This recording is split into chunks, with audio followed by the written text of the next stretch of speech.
जैसा कि हमने वादा किया था कि आज यानी अगले दिन हम वीडियो लेके आएंगे आपके एग्जामिनेशन जो प्रीवियस ईयर क्वेश्चन हुए हैं। जैसा हमने बताया था कि आपको ज्यादा फोकस अभी डीएलएड एंट्रेंस एग्जामिनेशन के लिए प्रीवियस ईयर क्वेश्चन पे देना है। तो उसी सिलसिले में हम 5 अप्रैल 2024 को हुए सेकेंड शिफ्ट के गणित के कुल 25 क्वेश्चनों में से 15 क्वेश्चन का सेट हम लेके आए हैं। चूंकि बोर्ड है, व्हाइट बोर्ड है, व्हाइट बोर्ड पे उतना क्वेश्चन नहीं है आने वाला, तो हम फिलहाल आपको ये दिखाने वाले हैं कि आपके क्वेश्चन किस तरीके के क्वेश्चन आते हैं और किस चैप्टर से क्वेश्चन आते हैं।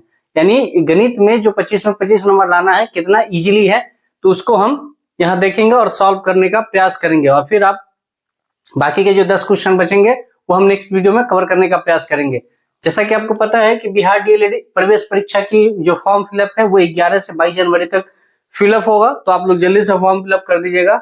और हमारा टैगलाइन ही रहेगा कि तैयारी सरकारी कॉलेज की। हम प्रिपरेशन उसी तरीके से करेंगे कि हमें गवर्नमेंट कॉलेज मिल जाए और उसके लिए हम जी जान लगा देंगे, ठीक है। तो इस सिलसिले में आज हम गणित के पहले से सेट जो प्रीवियस क्वेश्चन के 5 अप्रैल 2024 के सेकेंड शिफ्ट हुए हैं उसके सवालों को हम देखते हैं और आप देखेंगे कि सवाल कैसे मतलब चुटकियों में उड़ेंगे। यदि 25 सवाल है तो 15 मिनट बहुत ज्यादा होता है, ठीक है।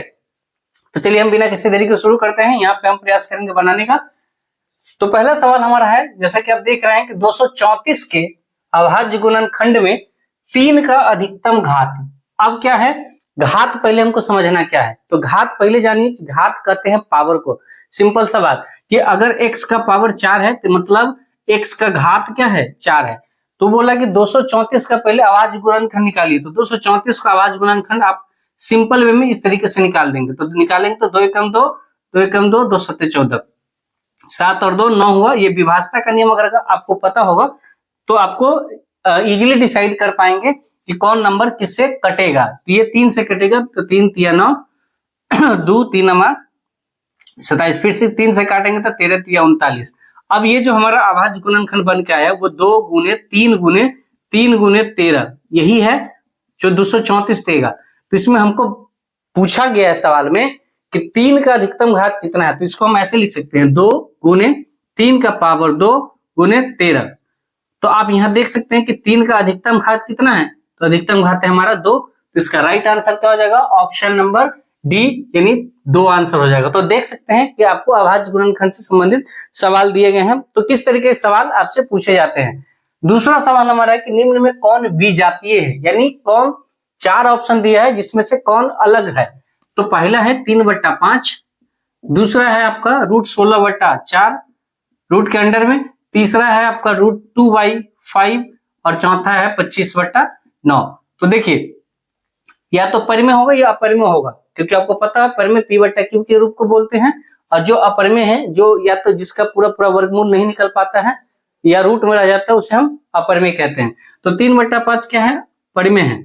आप देखेंगे √16 रूट को अगर हटाएंगे तो ये क्या आ जाएगा 4/2 आ जाएगा, या फिर आप इसको अंदर काट देंगे 4 चौका 16 तो इसका रूट बाहर निकल के आएगा तो ये 2 देगा। तो ये भी एक परिमेय संख्या है। कोई नंबर या p/q का कोई बट्टा वाला हो वो भी परिमेय होता है, या कोई नंबर हो जो आपका नेचुरल नंबर, या आप ऐसे बोल सकते हैं ये क्या बोलते हैं होल नंबर या पूर्णांक भी बोल सकते हैं, क्योंकि -1 भी है अपने आप में एक परिमेय नंबर परिमेय संख्या, क्योंकि किसी के बट्टे में अगर कुछ नहीं होता तो 1 होता है।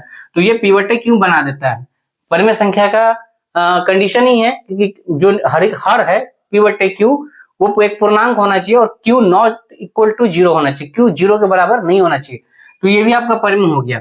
आप यहाँ देखें 25/9 ये भी परिमेय है, और यहाँ ये देखेंगे √2/5 तो ये आपका अपरिमेय होगा क्योंकि ये रूट के अंदर 2 लटक गया है, ठीक है। तो इसका आंसर हो जाएगा ऑप्शन नंबर सी। अभी हमको आपको बताना भी है इसलिए जो है टाइम लग रहा है ना, तो देखिएगा सवाल कितना जल्दी जल्दी होता है। तीसरा नंबर सवाल कहता है कि 11 पॉइंट, ये लिखा है 11.2345 एंड 6 ये क्या है, एक परिमेय है या अपरिमेय है। ऑप्शन में है परिमेय, अपरिमेय, पूर्णांक या नॉट। तो पहले तो हमको जानना है कि परिमेय अपरिमेय क्या होगा। तो अभी तो फिलहाल हम इस प्रीवियस क्वेश्चन को सॉल्व करके आपको दिखाने कि किस चैप्टर से कितने सवाल आते हैं। नेक्स्ट जो वीडियो होगा हमारा वही होगा कि गणित में सिलेबस क्या होगा, और प्रत्येक चैप्टर का जितने भी सिलेबस में गणित में पूछा जाता है प्रत्येक चैप्टर का प्रीवियस क्वेश्चन चैप्टर वाइज करवाएंगे आपको विथ थ्योरी। पहले थ्योरी दे देंगे, जैसे कि अगर नंबर सिस्टम से क्वेश्चन पूछा है तो नंबर सिस्टम का पूरा थ्योरी और उस थ्योरी से बाहर देखिएगा एक भी क्वेश्चन आपका प्रीवियस ईयर क्वेश्चन का नहीं होगा। तो देखिए अगर ये डॉट डॉट डॉट डॉट रह जाता तो फिर ये अपरिमेय संख्या हो जाता, ठीक है। क्यों? क्योंकि ये नॉन टर्मिनेटिंग और नॉन रिपीटिंग नंबर है, यानी रिपीट भी नहीं हो रहा और टर्मिनेट भी पूरा नहीं हो रहा, कट भी नहीं रहा। लेकिन एक एंड के जाकर एक पॉइंट के जाने के बाद 5 अंक के बाद वो कट जा रहा है। तो आपको पता है कि दशमलव के बाद जितनी भी संख्या हो और वो अगर एक पॉइंट के बाद वो रुक जाती है तो अगर इसको हम दशमलव उड़ाएंगे तो नीचे में एक पर ये जितना है उतना जीरो बैठेगा, ठीक है। तो 1 2 3 4 5 तो बैठ जाएगा। तो इस तरीके से, और जैसे ही ये p बटा q के रूप का हुआ तो ये क्या हो गया? परिमेय संख्या हो गया। तो परिमेय संख्या हमारा किस ऑप्शन में है? Option number A will be correct answer. आप देख रहे हैं कि कितनी आसान आसान क्वेश्चन पूछा जा रहा है। तो क्या आप कमेंट करके बताइएगा कि आप इसमें से 25 क्वेश्चन नहीं ले लीजिएगा? अरे कितनों आपका गणित कमजोर होगा ना, फिर भी आपको 22 प्लस मार्क्स लाने की गारंटी हमारी है। इस तरीके से आपके गणित को हम करवा देंगे और कॉन्सेप्ट और ट्रिक के साथ। अब जब शून्य के निकालने की चीजें देखेंगे आप बहुपद में या द्विघात समीकरण में तो वह देखिएगा उसका भी ट्रिक होगा बहुत इजी में, मतलब 30 सेकंड के अंदर आप किसी का भी शून्य के निकाल देंगे। चौथा सवाल हमारा कर रहा है कि निम्न में से कौन बहुपद दिया है 2x² - 5x और -3 के शून्यक है। शून्यक किसे कहते हैं? तो शून्यक निकालने के लिए या तो इसका गुणनखंड कर दीजिए और गुणनखंड में x का 2 मान आएगा। जब भी आप बहुपद पढ़ेंगे तो बहुपद में बहुपद का टाइप्स होता है, रैखिक बहुपद, द्विघात बहुपद, त्रिघात बहुपद, जिसका अधिकतम घात 2 है, ये बहुपद हो गया द्विघात बहुपद। और द्विघात बहुपद का अधिकतम जो शून्यक होता है 2 होता है। और शून्यक किसे कहते हैं? शून्यक कहने का मतलब x का वो मान कि x की जगह पर रखने पर इस पूरे बहुपद का मान 0 आ जाए। या तो इसका बनाने का 2 तरीका, या तो ये चारों ऑप्शन को आप बारी बारी इसमें डाल के देखिए और जिस भी ऑप्शन के x जगह पर रखने पर ये पूरे का मान 0 हो जाता है वो उसका आंसर हो जाएगा। अदरवाइज इसका निकालने का तरीका है, क्या करते हैं हम इन दोनों को आपस में मल्टीप्लाई कर देते हैं मौखिक। तो ये हो जाता है 3 दूना 6x²। अब हम 6x² को इस तरीके से डिवाइड करेंगे कि जोड़ने या घटाने, मतलब इसको तोड़ेंगे कि जोड़ने या घटाने पे ये यहाँ माइनस का 5x होना चाहिए। तो यहाँ अगर आप देखेंगे तो ये 6x और गुने x कर देंगे। x के आगे कुछ नहीं तो मतलब 1x है, तो ये 6 है, 6 गुने 1 6 और x गुने x² इस तरीके से हो जाएगा। तो इसको अगर हम निकालेंगे तो ये सॉल्व करेंगे तो 2x² माइनस, अब यहाँ पे क्या करेंगे हम 6x, लेकिन x को क्या करना पड़ेगा? प्लस में रखना पड़ेगा, तभी ना -6x में से x जाएगा तो क्या हो जाएगा? -5x और ये -3 का 3। अब हम क्या करेंगे? 2 को कॉमन लेंगे, तो यहाँ से इन दोनों से कॉमन लेंगे तो यहाँ देखिएगा 2x कॉमन आएगा, 2x कॉमन आएगा। तो 2x कॉमन आएगा तो यहाँ पे बच जाएगा x और यहाँ बच जाएगा 2x। अगर 6 को काटेंगे तो 3 टाइम्स में कटेगा और प्लस अब यहाँ पे क्या आ गया? तो जो ये यहाँ पर कॉमन है x -3, तो ये x -3 यहाँ से पूरा कॉमन आ जाएगा यदि एक हम यहाँ पर ले लेंगे। तो अब यहाँ से आप देखेंगे तो ये पूरे बहुपद में ये दोनों पार्ट कॉमन है अभी x जोड़ में, तो x -3 को कॉमन ले लिए तो ये बच कितना गया? 2x इधर और प्लस का 1। तो ये 2, अब इन दोनों को शून्यक निकालना है तो चूंकि शून्यक के लिए हम 0 बराबर 0 कर देते हैं, तो x -3 बराबर भी 0 और यहाँ 2x + 1 बराबर भी 0। तो यहाँ x का मान क्या हो जाएगा? -3, 0 को बाहर जाएगा तो ये 3 हो जाएगा और यहाँ क्या हो जाएगा? 2x बराबर ये बराबर को साइड जाएगा +1 तो ये -1 होगा और x का मान हो जाएगा -1/2। तो इसका 2 मान है, या तो x की जगह पर 3 रखिएगा फिर भी इस बहुपद का पूरा मान 0 हो जाएगा, या x का मान -1/2 रखेंगे तो भी ये पूरा हो जाएगा। तो ऑप्शन में हमें क्या है? तो ऑप्शन में देखिए 3 नहीं दिया है, ऑप्शन में एक ऑप्शन दिया है -1/2, तो -1/2 option number c will be correct answer. इसको 1 सेकंड में बनाने का तरीका था, क्या तरीका था? इन दोनों को आपस में गुना करिए तो 3 दूना 6x हो जाएगा और इसको क्या कर दीजिए? -6x और +x कर दीजिए, ठीक है, हो गया। अब इन दोनों को क्या करिए?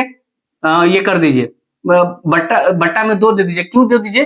क्योंकि इन दोनों को हम गुना किए थे, तो यहां से करिएगा तो ये क्या हो जाएगा? -3 और ये क्या हो जाएगा? 1/2। अब जब ये दोनों निकल गया शून्य तो इसका हम चिन्ह बदल देते हैं, तो 3 और -1/2 ये शून्य हो गया। तो ये आपका शॉर्ट फॉर्म है।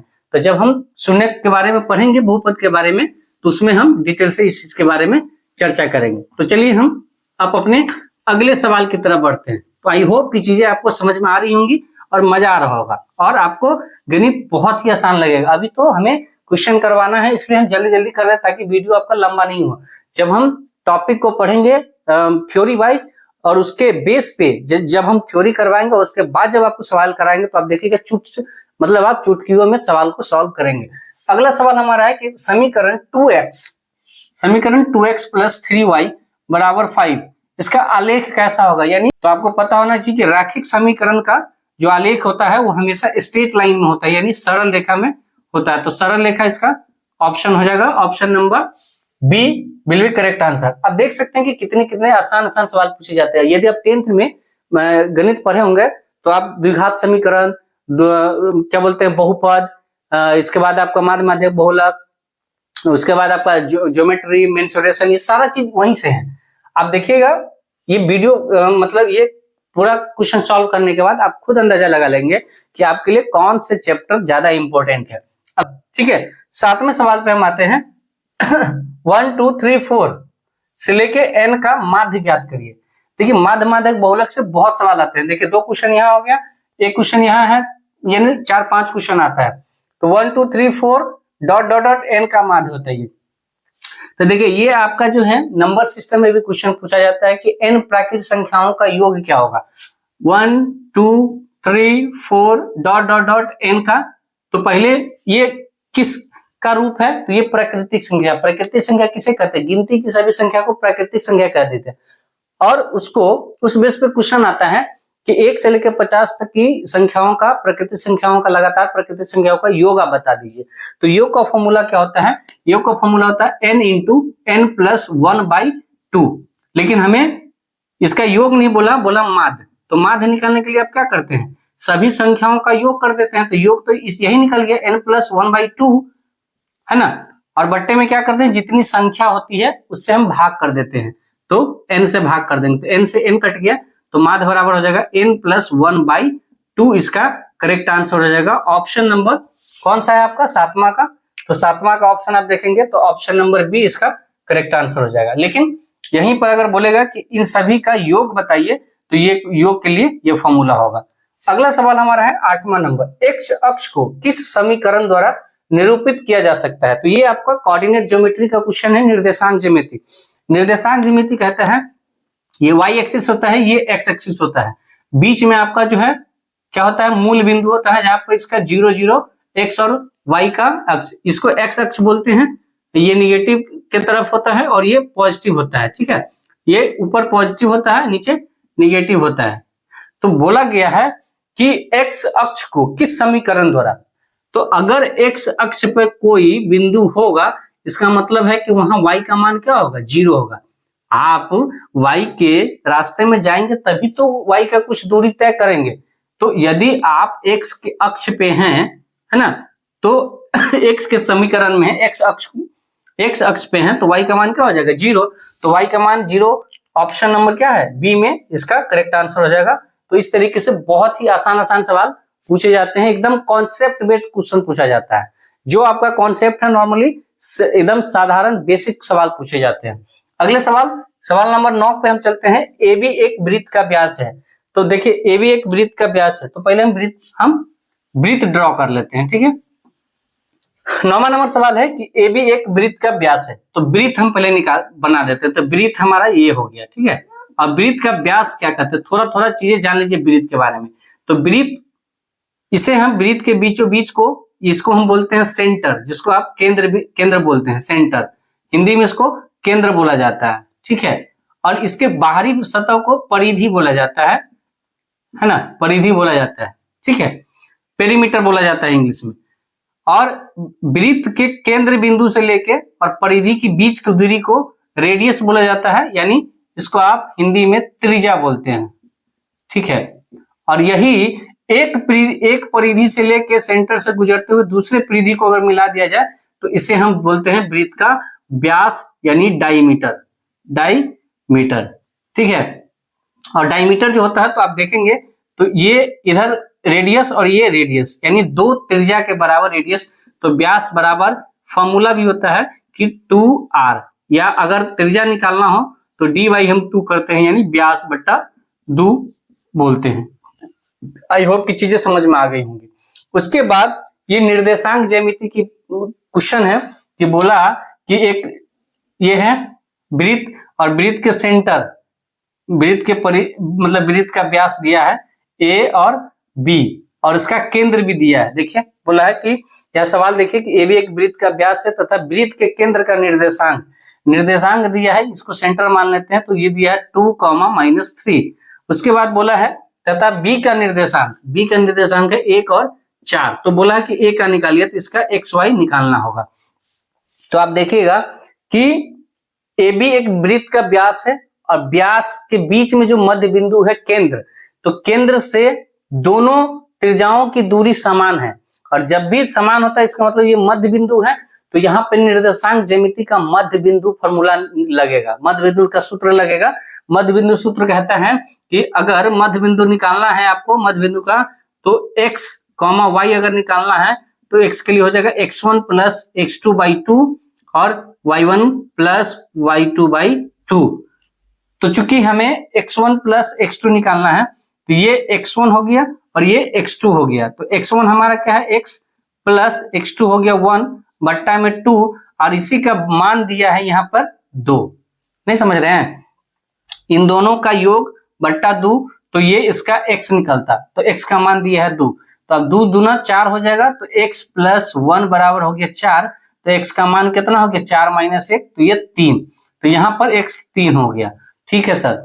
y की बात करते हैं, तो y हो गया y प्लस यहाँ 4 है बट्टा में 2, और यहाँ y का मान है -3। तो 3 दूना हो गया -6, तो y प्लस 4 बराबर -6। तो y का मान क्या हो जाएगा, -6 और -4, तो क्या हो जाएगा -10। तो y का मान क्या हो गया, -10। तो इस x और y का जो हमारा कोऑर्डिनेट हो जाएगा वो क्या हो जाएगा, 3, -10, और 3, -10 ऑप्शन नंबर 1 में है, तो इसलिए इसका आंसर हो जाएगा ऑप्शन नंबर ए। तो आपको ध्यान रखना चाहिए कि जब भी पहला मान हो तो वो x का होता है और दूसरा मान y का होता है। निर्देशांक ज्यामिति जब हम पढ़ेंगे तो उसके बारीकियों को जानेंगे, उसके एक एक पॉइंट नोट, जो बिंदु होगा जिससे डायरेक्ट क्वेश्चन आपके पूछे जाते हैं, उसके बारे में भी हम डिटेल से चर्चा करेंगे। तो आप इस चैनल पर जुड़े रहिएगा। वीडियो अच्छी लगे तो लाइक जरूर कर दीजिएगा, चैनल को सब्सक्राइब कर लीजिएगा। सरकारी कॉलेज तक पहुंचाने की जिम्मेवारी हमारी है। गणित में आपको 25 में 25 मार्क्स लाने की भी गारंटी हमारी है। बाकी और सब्जेक्ट के ऑब्जेक्टिव का भी ढेर सारा प्रैक्टिस करवाने की गारंटी। 10वीं सवाल है कि बिंदु ए और बी, मतलब दो बिंदु दिया है जिसका एक का निर्देशांक है ए बी, दूसरा का है -b। देखिए ये भी निर्देशांक ज्यामिति है। मान लीजिए कि दो बिंदु है, एक बिंदु ए है और एक बिंदु ए है। इसका निर्देशांक है a, b और इसका निर्देशांक है -a, -b। तो दूरी सूत्र से फॉर्मूला होता है, इन दोनों का दूरी निकालना है। ये हो जाएगा √अंडर में a1 + a2, a1 - a2 का होल स्क्वायर। तो a1 या फिर a2 - a1 का होल स्क्वायर, क्योंकि स्क्वायर करते हैं तो पहला में से दूसरा को घटाइए, दूसरा में से पहला को घटाइए। यदि माइनस में भी आता है तो स्क्वायर के बाद वो प्लस हो जाता है। इसीलिए चाहे तो हम दूसरे में से पहले को या पहले में से दूसरे को घटा सकते हैं। तो a1 घटा दिए, a1 माइनस और माइनस ए है तो ये प्लस का होल स्क्वायर, प्लस b1 तो ये b minus plus b square. तो अभी जब इसको हम सॉल्व करेंगे तो ये क्या हो जाएगा, 2a का होल स्क्वायर और प्लस हो जाएगा ये 2b का होल स्क्वायर। तो अब यहाँ पे हम इसको सॉल्व आउट करेंगे तो ये हो जाएगा कितना, 2 दूना 4 a स्क्वायर और ये हो जाएगा 2 दूना 4 b स्क्वायर। तो यहाँ से आप देखेंगे तो यहाँ पर 4 कॉमन आ जाएगा, तो ये हो जाएगा √a स्क्वायर और b स्क्वायर।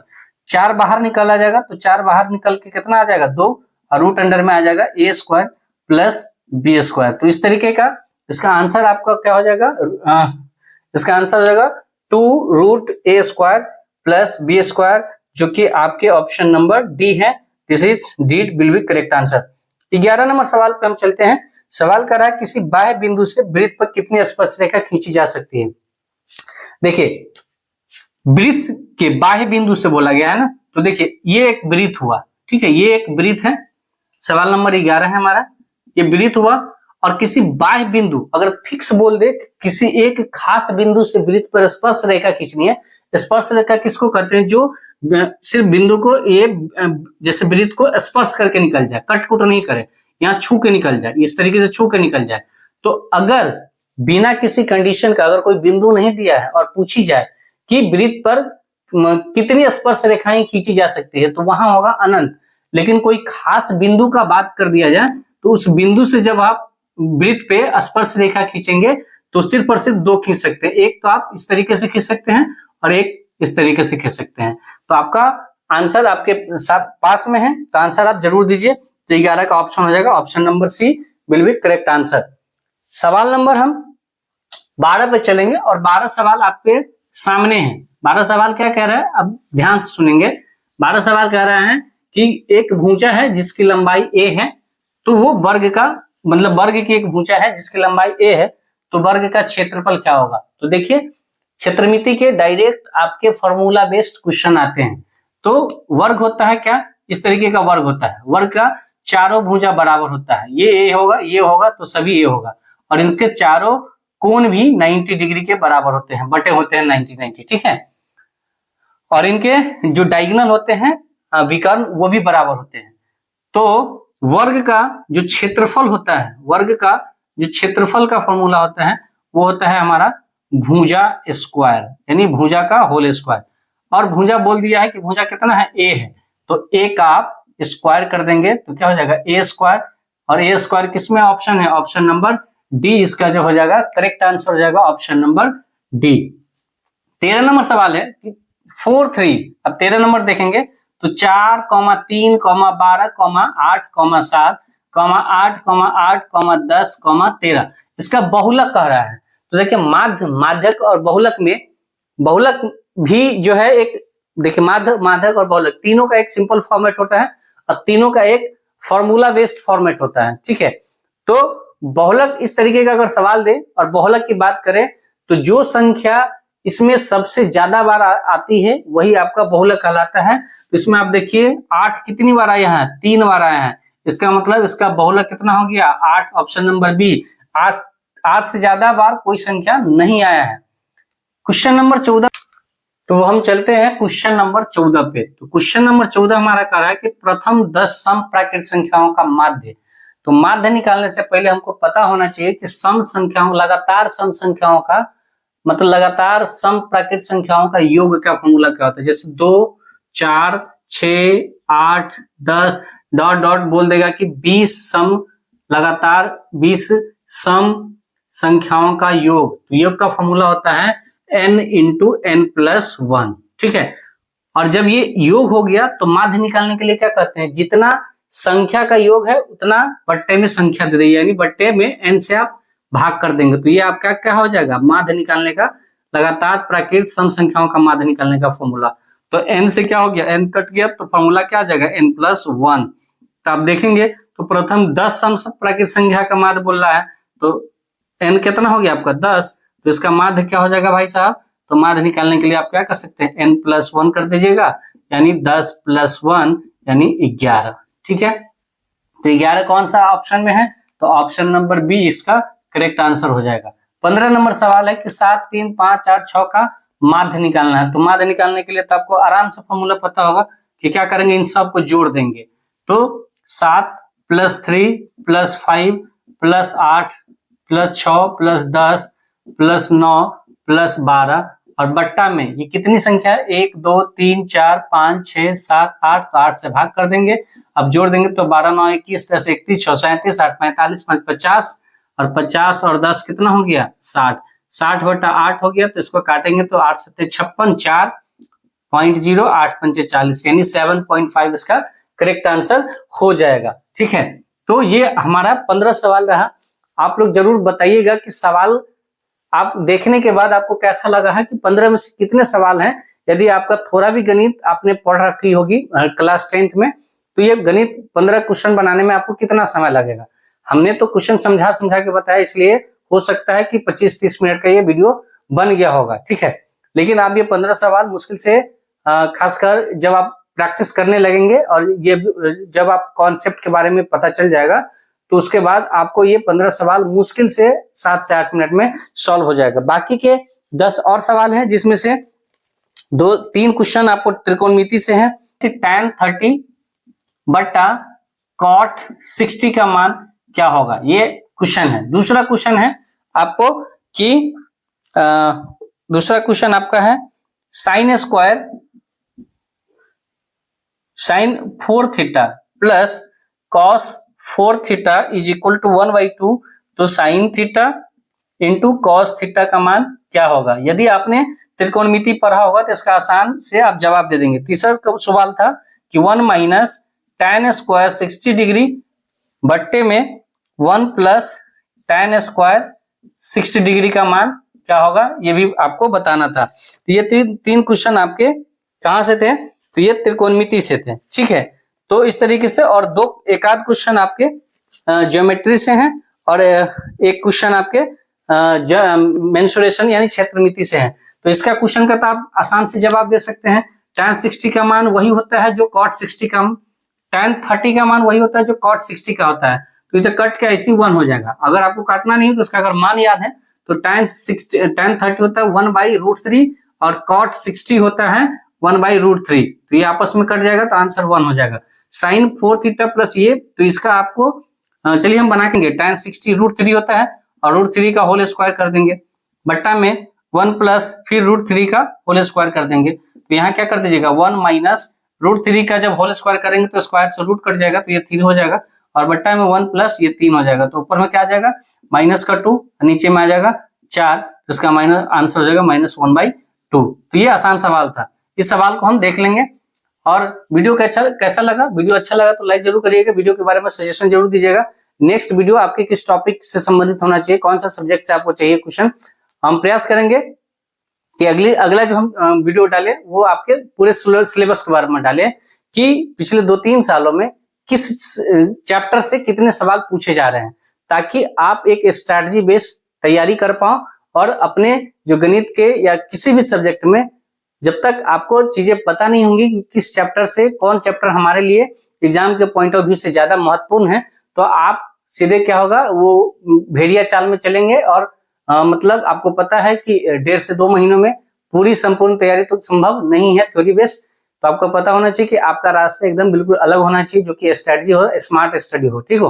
तो चलिए हम नेक्स्ट वीडियो के साथ आपके साथ फिर मिलेंगे, फिर हाजिर होंगे। तब तक के लिए आप स्वस्थ रहिए, मस्त रहिए और अपने काम में व्यस्त रहिए। थैंक यू सो मच, जय हिंद।